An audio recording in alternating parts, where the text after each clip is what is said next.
अस्सलाम वालेकुम एवरीवन, कैसे हैं आप सब लोग। उम्मीद करती हूँ सब खैरियत से होंगे। आज हम बात करेंगे नया पे ऐप के बारे में। आज की वीडियो में आपको कंप्लीट इन्फॉर्मेशन दूंगी कि नया पे ऐप पे आप अपना अकाउंट कैसे क्रिएट कर सकते हैं, अपना कार्ड किस तरीके से ऑर्डर कर सकते हैं, क्या ये सेफ़ है यूज़ करना या नहीं, इसमें इंटरनेशनल ट्रांजैक्शन हो सकती है, ऑनलाइन पेमेंट्स पे टैक्स वगैरह कितना होता है। कंप्लीट इन्फॉर्मेशन के लिए आप वीडियो को एंड तक क्लास में देखें। So let's get started. यहाँ पे नया पे ऐप ओपन करने के बाद हमारे पास दो ऑप्शन आ रहे हैं, लॉगिन और रजिस्टर का। अगर आपका पहले से अकाउंट नहीं है तो ऑब्वियसली न्यू अकाउंट बनाने के लिए हमें रजिस्टर करना पड़ेगा। रजिस्टर पे क्लिक करने के बाद हमारे पास ये ऑप्शन आ रहे हैं, फर्स्ट नेम, लास्ट नेम और ईमेल। सो मेक श्योर आपने जो भी यहाँ पे इन्फॉर्मेशन ऐड करनी है वो एक्जैक्टली आपके आईडी कार्ड वाली होनी चाहिए, क्योंकि बाद में वेरिफिकेशन भी होगी। ये एक प्रॉपर बैंक अकाउंट की तरह से आपका अकाउंट क्रिएट होगा और प्रॉपर वेरिफिकेशन भी होगी। सो यहाँ पे इन्फॉर्मेशन ऐड करते हुए मैं साथ साथ आपको बता दूँ कि नया पे यूज़ करना बिल्कुल सेफ है, ठीक है। स्टूडेंट्स के लिए बेस्ट ऑप्शन है, बिकॉज आपको बैंक के चक्कर नहीं लगाने पड़ेंगे। स्टूडेंट्स के लिए वैसे भी बैंक में अकाउंट जो है वो आसान अकाउंट्स ओपन होते हैं जिसकी लिमिट बहुत कम होती है, तो ये एक बेस्ट ऑप्शन है आपके लिए। इजी पैसा, जैस कैश की तरह से ही ये भी वर्क करता है। इसमें इंटरनेशनल पेमेंट्स भी हो जाती हैं, इंटरनेशनल ट्रांजैक्शन भी हो जाती है, ठीक है। आप इस कार्ड को जो है ऑनलाइन पेमेंट्स के लिए और शॉपिंग वगैरह के लिए एटीएम में यूज़ कर सकते हैं। जैसे ही हम अपना जीमेल ऐड करेंगे तो जीमेल वेरिफिकेशन भी होगी उसकी, ठीक है। आपके जीमेल पे आपको ओटीपी आएगा 6 डिजिट का, वो आपने यहाँ पे ऐड करना है, प्रॉपर्ली इसको वेरीफाई किया जाएगा, फिर नेक्स्ट प्रोसीजर होगा। सो यहाँ पे हम ओटीपी ऐड करेंगे 6 डिजिट का और उसके बाद नेक्स्ट पे क्लिक कर देंगे। देन हमारा फ़ोन नंबर वेरीफाई होगा।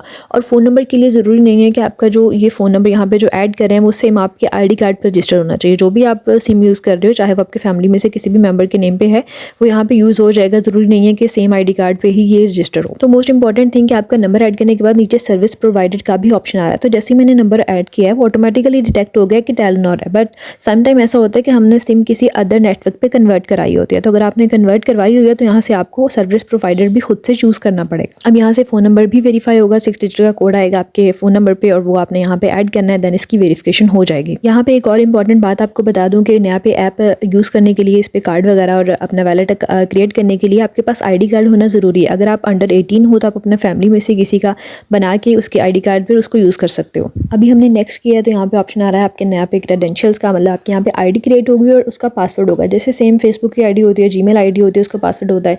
तो यहाँ पे आप नया पे ऐप पे अपना अकाउंट है उसको लॉग इन लॉग आउट भी कर सकते हो। तो ये आईडी और पासवर्ड वहाँ पे यूज़ होगा, ठीक है। तो आपने एक यूनिक आईडी अपनी क्रिएट करनी है, एक स्ट्रॉन्ग पासवर्ड रखना है, ठीक है। जो भी आपको अच्छा लगे आप उसको चूज़ करें। और मोस्ट इंपॉर्टेंट थिंग कि उसको ऐड करने के बाद स्क्रीनशॉट लाजमी ले लें, बिकॉज बाद में ये चीज़ें आपके काम आएंगी। समटाइम आपको लॉग आउट भी करना पड़ सकता है और आप एक ही फ़ोन पे एक ऐप पे 2 अकाउंट्स भी यूज़ कर सकते हो, ठीक है। तो इस तरह से आप एक लॉग आउट करके दूसरा लॉग इन कर सकते हो। तो अभी देखिए मैंने जो आईडी यहाँ पे चूज़ करी थी वो ऑलरेडी टेकन है, तो मुझे थोड़ा सा उसमें चेंजिंग करनी पड़ी है। सो अभी यहाँ तक के प्रोसीजर में सिर्फ हमारी एक आईडी क्रिएट हुई है, मतलब हमारा इस ऐप के लिए एक अकाउंट क्रिएट हुआ है, ठीक है। सिर्फ हमने प्रॉपर इन्फॉर्मेशन दी, जैसे किसी भी ऐप को यूज़ करने के लिए एक अकाउंट चाहिए होता है। यहाँ पे आपको एक और इशू बता दूँगी, समटाइम टेक्निकल इशू की वजह से यहाँ पे ऑलमोस्ट डन लिखा आ रहा है तो वही आ ही जाता है। हम 2-4 मिनट 5 मिनट वेट करते हैं लेकिन वो आगे मूव ही नहीं करता है।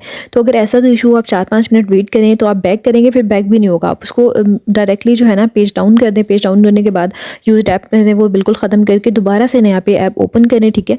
और लॉगिन के ऑप्शन पे जाके फिर स्टार्ट से वही आ जाएगा, लॉगिन और रजिस्टर। फिर आपने लॉगिन पे जाके अपनी जो आईडी आपने क्रिएट की थी और पासवर्ड लिखना है तो आपका अकाउंट ओपन हो जाएगा। समटाइम ऐसा इशू भी हो जाता है। यहाँ पे 2 ऑप्शन आ रहे हैं, क्रिएट वैलेट का और चेकआउट द ऐप का। आप ऐप पे जाके भी वैलेट क्रिएट कर सकते हैं, यहाँ से डायरेक्टली भी कर सकते हैं। मैंने ऐप को ओपन किया तो स्टार्ट पे देखें अगेन वही ऑप्शन आ रहा है, अपना आप वैलेट पहले क्रिएट करेंगे यहाँ पे। सो अभी मैं यहाँ पे क्रिएट वैलेट जो स्टार्ट पे ऑप्शन आ रहा है उस पर क्लिक करूँगी तो आगे हमें कुछ इन्फॉर्मेशन यहाँ पे ऐड करनी पड़ेगी, अपना प्रॉपर एड्रेस वगैरह, एड्रेस लाइन 1 और लाइन 2 लैंडमार्क वगैरह। अगर आप किसी सिटी में रहते हो तो प्रॉपर आपको उसके अकॉर्डिंगली फिल करना पड़ेगा। अगर आप किसी गाँव में रहते हैं तो जस्ट आप स्टार्ट पे अपना प्रॉपर एड्रेस देंगे, सेकंड वाले दोनों ऑप्शंस को छोड़ देंगे और थर्ड पे अपना प्रोविंस एंड देन सिटी आप ऐड करेंगे। स्टार्ट पे प्रॉपर एड्रेस देने का मतलब सेम जैसे हम अपना गांव का नंबर वगैरह, अपना तहसील और डिस्ट्रिक्ट मेंशन करते हैं, उसी तरीके से आपने अपना एड्रेस स्टार्ट पे मेंशन कर देना है। सो यहाँ पे सारी इन्फॉर्मेशन देने के बाद हम इसको नेक्स्ट पे क्लिक कर देंगे और मेक श्योर आप जब यहाँ पे इन्फॉर्मेशन दे रहे हैं तो अपना सही एड्रेस वगैरह दें, बिकॉज वो आईडी कार्ड से भी चेक होगा और जब आप कार्ड ऑर्डर करेंगे तो कार्ड आपका फिर उसी एड्रेस पे डिलीवर होगा। सो नेक्स्ट पे क्लिक करने के बाद यहाँ पे हमारे पास ऑप्शन आता है अपनी सेल्फी लेने का। सो अगर आप खुद के आईडी कार्ड पे बना रहे हो तो आप अपनी सेल्फी यहाँ पे ऐड करेंगे, लेकिन अगर आप फैमिली में से किसी के मदर फादर के भाई बहन के आईडी कार्ड पे अपना अकाउंट क्रिएट करें तो आप उसी की सेल्फी यहाँ पे ऐड करेंगे। सो इसको भी मेक श्योर करें कि आपके आईडी कार्ड से भी ये चीज़ भी बाद में चेक होगी, ठीक है। वेरिफिकेशन इसकी भी होगी तो आपने सही अपनी सेल्फी ऐड करनी है। दोबारा से ऑप्शन भी आ जाता है कि पहले आपसे नहीं सही हुई तो दोबारा से आप सेल्फी ले सकते हैं। उसके बाद यहाँ पे हमें अपने आईडी कार्ड वेरीफाई करना होता है। आईडी कार्ड के फ्रंट और बैक दोनों यहाँ पे स्कैन होते हैं ऑटोमेटिकली। पिक्चर आप ऐड नहीं कर सकते हैं, डायरेक्टली आपको उसी टाइम पे अपना ID कार्ड सामने रखते हुए कैमरा से, यहीं पे कैमरा से पिक्चर लेके उसको स्कैन करना होता है। फ्रंट ID कार्ड भी स्कैन होगा और बैक साइड भी, दोनों ही स्कैन होते हैं, ठीक है। यहाँ पे स्कैनिंग का प्रोसेस कंप्लीट होने के बाद आपके ID कार्ड पे आपकी जो पूरी इन्फॉर्मेशन है वो आपके सामने आ जाती है। आपने उसको चेक कर लेना है, उसमें कोई मिस्टेक तो नहीं है, वो सारा कुछ आपने देख लेना है, ठीक है।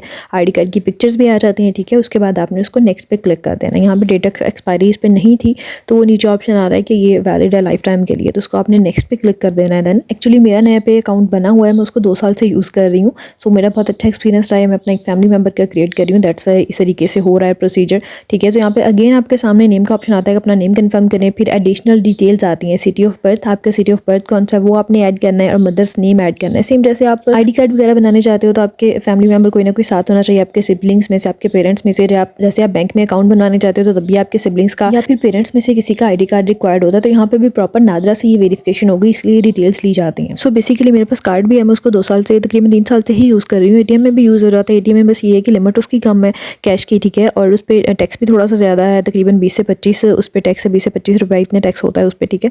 और बाकी ऑनलाइन ट्रांजैक्शन में आप कहीं भी ऑनलाइन पेमेंट में आप उसको यूज़ कर सकते हो। सो यहाँ पे सारी इन्फॉर्मेशन ऐड करने के बाद हमारी रिक्वेस्ट सबमिट हो गई है। 2 बिजनेस डेज़ का आ रहा है यहाँ पे लिखा हुआ कि 2 बिजनेस डेज़ में आपको इन्फॉर्म किया जाएगा वेरिफिकेशन के बाद। अगर तो आप अपने सारी इन्फॉर्मेशन ठीक ऐड की है, ठीक है, तो ये वेरीफाई हो जाएगा। उसके बाद फिर आप अपना कार्ड भी ऑर्डर कर सकते हैं, बट वेरिफिकेशन के बाद। वेरिफिकेशन जब तक नहीं हो जाती आप इसको यूज़ नहीं कर सकते, ना ही कार्ड ऑर्डर कर सकते हैं। सो जैसा कि मैंने आपको बताया कि मेरा अकाउंट ऑलरेडी बना हुआ है, मैंने सिर्फ आपको ये एक वीडियो बनाने के लिए ही फैमिली मेंबर के एक अकाउंट बनाया है, ठीक है। मुझे कार्ड भी ऑर्डर नहीं करना है, ठीक है। सो यहाँ पे वेरिफिकेशन प्रोसेस में मैं अभी आपको कार्ड वाले ऑप्शन में दें तो ये आ रहा है वेरिफिकेशन इन प्रोसेस। तो मैं नेक्स्ट प्रोसीजर आपको कुछ पुराने स्क्रीनशॉट वगैरह से गाइड कर देती हूँ।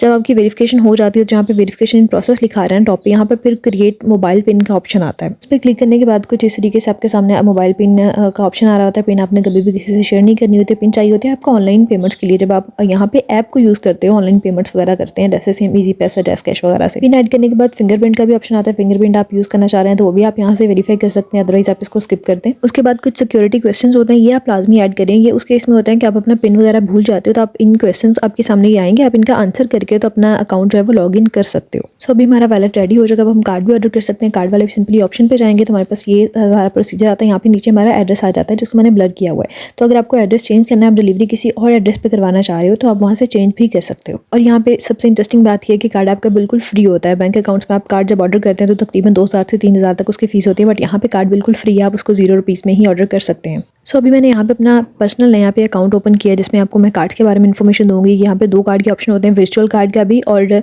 जो आपका फिजिकल कार्ड है उसका भी, जो आप ऑर्डर कर चुके हैं। तो इनमें डिफरेंस क्या होता है, इसका यूज़ क्या है, बेसिकली वो चीज़ें आपको मैं गाइड कर देती हूँ। सो यहाँ पे मेरा जो वर्चुअल कार्ड है वो एक्टिवेट नहीं है, अभी हम उसको एक्टिवेट कर लेते हैं, ठीक है। आपको इसका भी आइडिया हो जाएगा कि जब आपका फिजिकल कार्ड आता है तो उसको आपने कैसे एक्टिव करना है। एमपिन आप अपना यहाँ पे एंटर करेंगे, ओके कर देंगे, तो उसके बाद ये ऑप्शन आ रहा है मेरे पास कि मेरे अकाउंट में जो है ना अमाउंट कम है, 300 एटलीस्ट होनी चाहिए ऑर्डर करने के लिए। ये भी लिखा हुआ है कि वो चार्ज नहीं करेंगे, बस आपके अकाउंट में इतने पैसे होने चाहिए। ये भी बिल्कुल फ्री में है। कुछ लोग कहते हैं जी वर्चुअल कार्ड जो है उसके पैसे लगते हैं, उसकी फीस होती है, लेकिन ये फ्री में है, ठीक है। तो मैंने कुछ अमाउंट एंटर करी है अपने अकाउंट में, उसके बाद दोबारा से हम इसको करते हैं तो आपको प्रॉपर इसको करके दिखा देती हूँ कि बिल्कुल भी वो अमाउंट जो है वो डिडक्ट नहीं हुई है, सिर्फ उसको एक्टिवेट करने के लिए चाहिए थी। तो ये हमारा सक्सेसफुली जो है ना एक्टिवेट हो गया है। अभी वर्चुअल कार्ड और फिजिकल कार्ड का डिफरेंस भी देख लेते हैं। सो यहाँ पे आपको एक और इंटरेस्टिंग चीज़ बता दूँ, फेल्ड इंटरनेशनल ट्रांजैक्शन में 5 की जो है ना लिमिट आ रही है, मतलब 5 बार आप अपने इंटरनेशनल ट्रांजैक्शन अप्लाई कर सकते हो। उसमें एक भी बार फेल होगी तो आपकी एक अटैम्प्ट यहाँ से ख़त्म हो जाएगी। मतलब समटाइम हो जाता है आपके अकाउंट में पैसे कम है और वो हो नहीं रहा है, तो 5 बार आप कोशिश कर सकते हो, 5 बार में भी नहीं होता है तो ये लिमिट ख़त्म हो जाती है। लिमिट ख़त्म होने के बाद क्या होता है, आपको इस पर पे करना पड़ता है, इसका कुछ टैक्स होता है, फिर वो यहाँ पे आशू होता है, वो आपको पे करना पड़ता है। तकरीबन 150 या 300 इसके बीच में थोड़ा सा होता है टैक्स, वो आपको पे करना पड़ता है।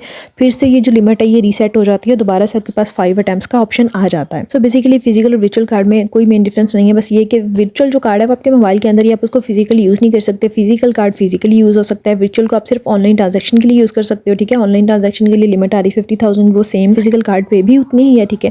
लेकिन फिजिकल कार्ड पे जो कैश की लिमिट है मैंने आपको बताया कि ATM की लिमिट कम होती है, वो ओनली 10,000 है। फिजिकल कार्ड में बेसिकली यूज़ करती रही हूँ तो उसमें आप देख सकते हैं कि 2 लिमिट्स मेरी यूज़ हो चुकी हैं, मतलब 3 जो है ना अटैम्प्ट्स मेरे पास रिमेनिंग है। हाँ, यहाँ पे एक बेनिफिट बता देती हूँ वर्चुअल कार्ड का, वो ये है कि वर्चुअल कार्ड आप यूज़ करते हैं तो आपके फ़ोन के अंदर है, किसी दूसरे बंदे के पास इन्फॉर्मेशन नहीं होती है उसकी, ठीक है।